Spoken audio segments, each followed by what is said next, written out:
Welcome viewers. আজকে টিউটোরিয়ালের বিষয় হচ্ছে এসো 29 দিনে ওয়েব ডিজাইন শিখি।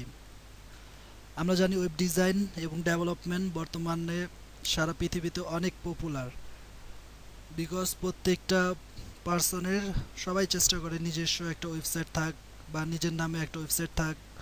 এর জন্য হয়তো অনেক ওয়েবসাইট ক্রিয়েট করে, হয়তো বা কেউ বিজনেস করার জন্য ওয়েবসাইট বানায়। সো এই টিউটোরিয়ালের বিষয় হচ্ছে 29 দিনে ওয়েবসাইট শেখা। তবে একটা জিনিস, প্রফেশনাল ওয়েব ডিজাইন বা ওয়েব ডেভেলপার হওয়ার জন্য আসলে 30 দিনের পর্যাপ্ত সময় নয়। তবে বেসিক শেখার জন্য এবং মোটামুটি কাজ করার জন্য 29 দিন এনাফ।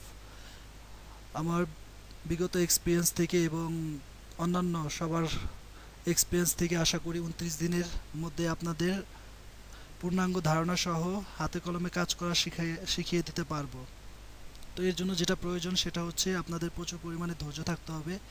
সেকেন্ড হচ্ছে এক্সপিরিয়েন্স অর্জন করার জন্য অবশ্যই প্রচুর প্র্যাকটিস করতে হবে। আর থার্ড হচ্ছে অবশ্যই কিছু হোমওয়ার্ক দেবো, সেই হোমওয়ার্কগুলো যদি ঠিকমতো প্র্যাকটিস করেন, প্লাস আমি যেভাবে ওয়েব ডিজাইন শিখছি বা আমি এখনও ট্রাই করতেছি শেখার জন্য নতুন নতুন কিছু, সেভাবে যদি ফলো করেন আশা করি আমরা খুব সহজ এবং অল্প সময়ের মধ্যে ওয়েব ডিজাইন শিখতে পারবো। সো শুরু করা যাক আমাদের web design tutorial. Lecture 1 actually অনেকগুলো লেকচার থাকবে, তার ভিতর থেকে চেষ্টা করব অল্প সময়ের মধ্যে যেগুলো আমাদের বেশি বেশি দরকার এবং এর বাস্তবধর্মী ব্যবহার কিভাবে করব, প্লাস কিভাবে কোনটার ইমপ্লিমেন্ট করলে খুব তাড়াতাড়ি আমাদের web design, that means HTML CSS শেখা যায় সে বিষয়ে আলোচনা করা হবে। তো প্রথমে থাকছে lecture 1, introduction, career, tag, necessary software, system of coding.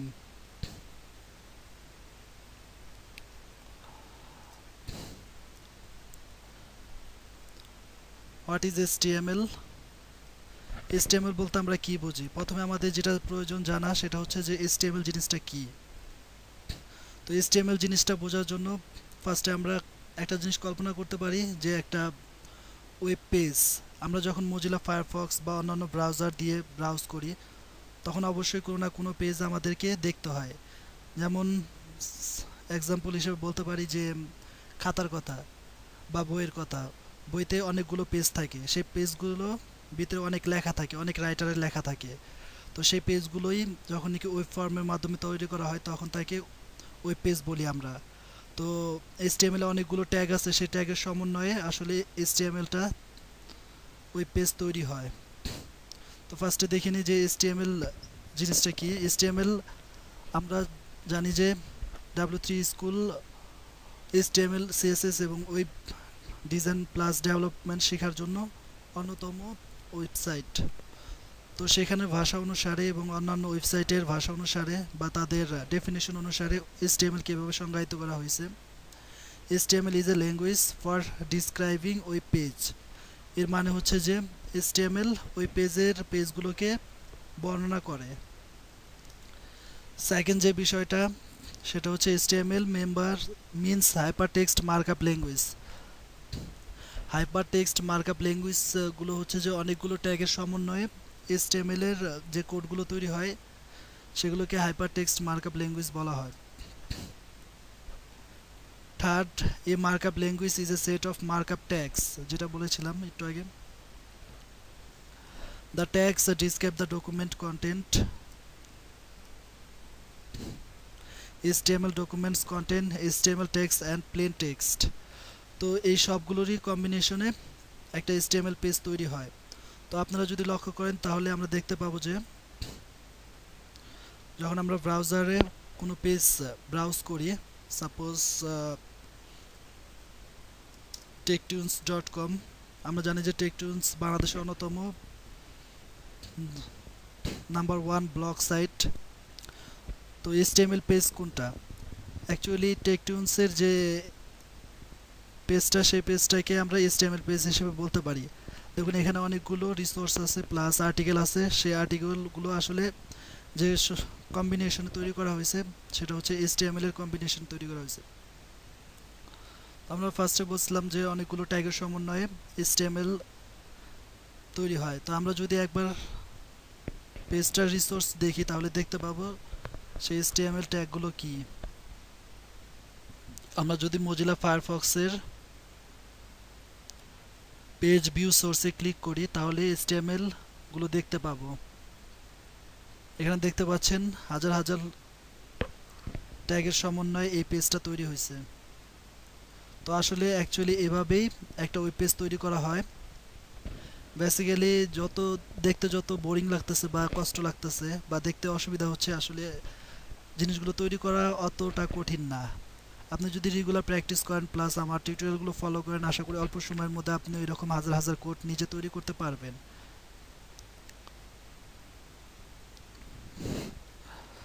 তো আরেকটা ওয়েবসাইট দেখি আমরা,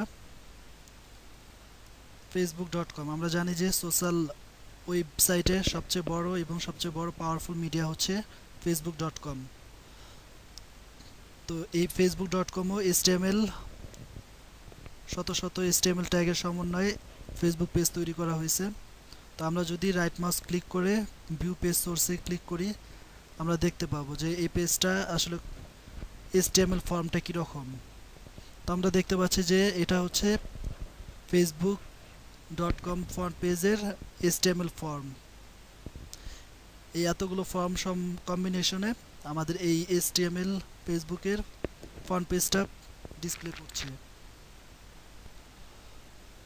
সেকেন্ড যেটা হচ্ছে হিস্টোরি অফ HTML। যদিও আমাদের এটা দরকার নেই শেখার যে কীভাবে HTML আসলো, কোত্থেকে আসলো, কে তৈরি করলো, তারপরেও আশা করি বেসিক জেনে নেওয়াটা ভালো। সাপোজ কোনো এক সময় কেউ বললো আপনি যখন ওয়েব প্রোগ্রামার বা ওয়েব ডিজাইনার হয়ে যাবেন, কেউ যদি আস্ক করে যে আপনি তো HTML পারেন, সেই HTML এর কোথা থেকে আসলো বা তার জনক কে, কত সাল থেকে এটা চালু। সো এর জন্যই মেনলি হিস্টোরি অফ HTML, যদিও এটা মুখস্থ করার কোনো দরকার নেই।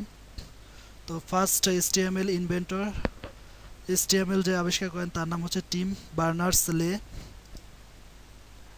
1990 সালে নাসার ইনফরমেশন সারা ওয়ার্ল্ডে যখন এক দেশ থেকে আরেক দেশে ইনফরমেশনগুলো শেয়ার করার প্রয়োজন পড়ে, তখন মেনলি HTML তৈরি করা হয় যে নাসার কাজগুলোকে যাতে খুব অল্প সময়ের মধ্যে একটা পিসি থেকে আরেকটা পিসিতে খুব তাড়াতাড়ি বা ইনফরমেশনগুলো শেয়ার করা যায়।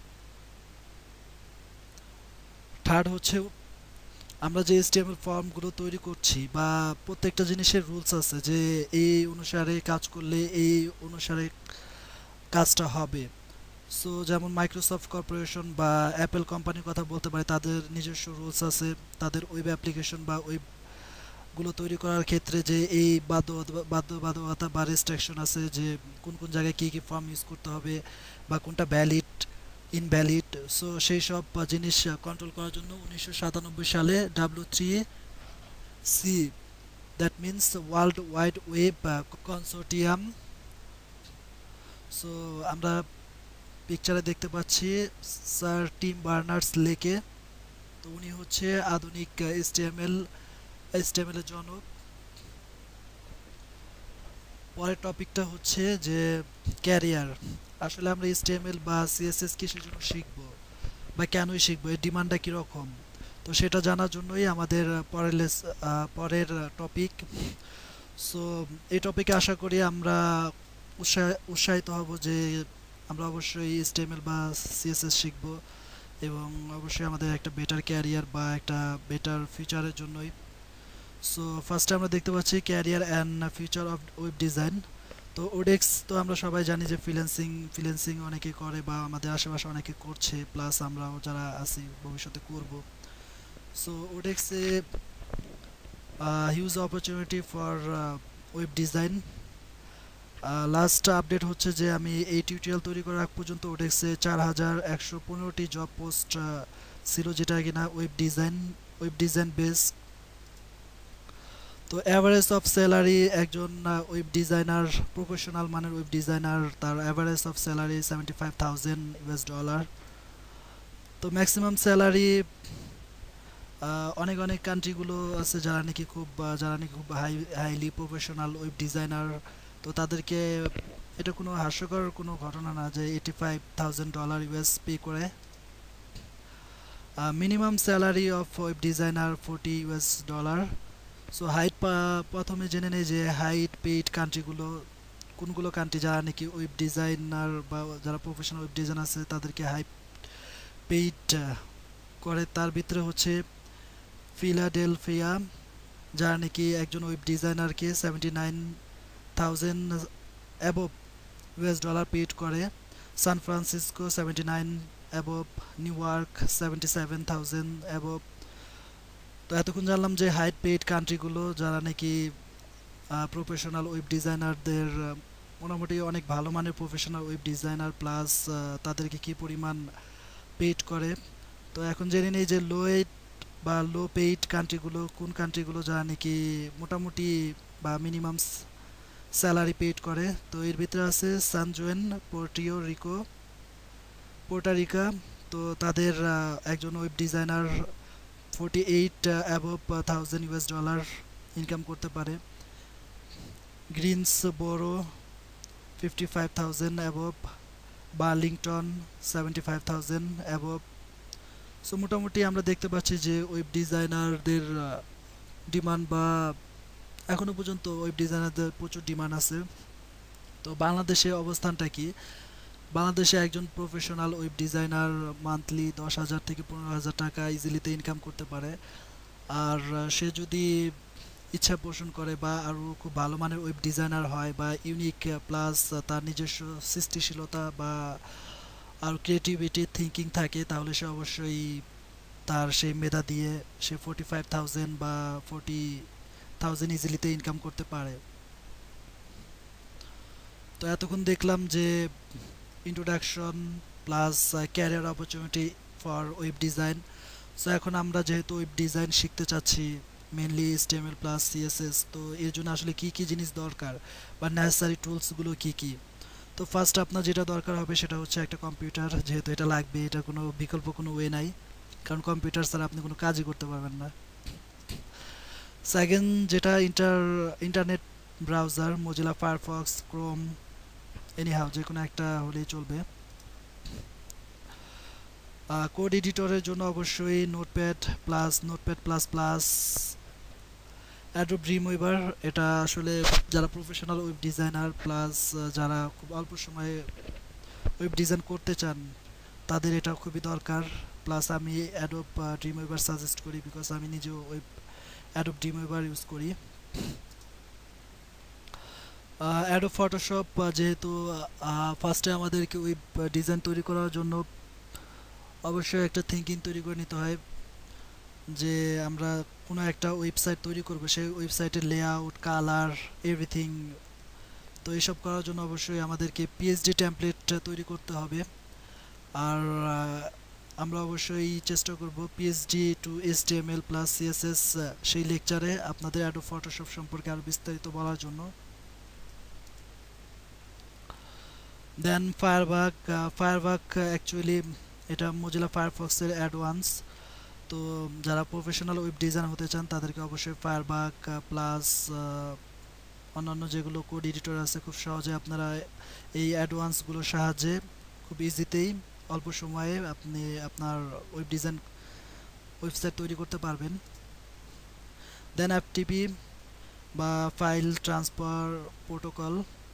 তো আসলে FTPর সাহায্যে আপনি যখন একটা ওয়েবসাইট তৈরি করবেন সেই ওয়েবসাইটটাকে অবশ্যই কোনো একটা সার্ভারে আপলোড করতে হবে, সেই সার্ভার থেকে যাতে সারা ওয়ার্ল্ডে, শুধু বাংলাদেশে না, আপনি সারা ওয়ার্ল্ডের আপনার ওয়েবসাইটটাতে কোনো ভিজিটর ভিজিট করতে পারে বা দেখতে পারে। তো অবশ্যই সেই আপনার ওয়েবসাইটটা আপনার পিসিতে থাকলে হবে না, আপনাকে সেই ওয়েবসাইটটাকে কোনো একটা সার্ভার আপলোড করে দিতে হবে যাতে সারা ওয়ার্ল্ড থেকে ভিজিটররা আপনার ওয়েবসাইটটা দেখতে পারে। সো এর জন্যই আমরা আমরা যেভাবে বা যে সিস্টেমে আমাদের ফাইলগুলোকে সার্ভারে আপলোড করব, তো সেটাকে বলা হয় ফাইল ট্রান্সফার প্রোটোকল। তো এর জন্য অবশ্যই কিছু সফটওয়্যার আছে, তার ভিতরে আমি সাজেস্ট করি বা আমি ইউজ করি মেনলি ফায়ার FTP। তো আমরা যখন নাকি আমাদের ওয়েবসাইটটা পূর্ণাঙ্গ ওয়েবসাইটটা তৈরি করা হয়ে যাবে তখন আশা করি আমরা স্টেপ বাই স্টেপ আপনাদেরকে দেখিয়ে দিব কিভাবে ফাইল আপলোড করতে হয়, সার্ভারে আপলোড করতে হয়।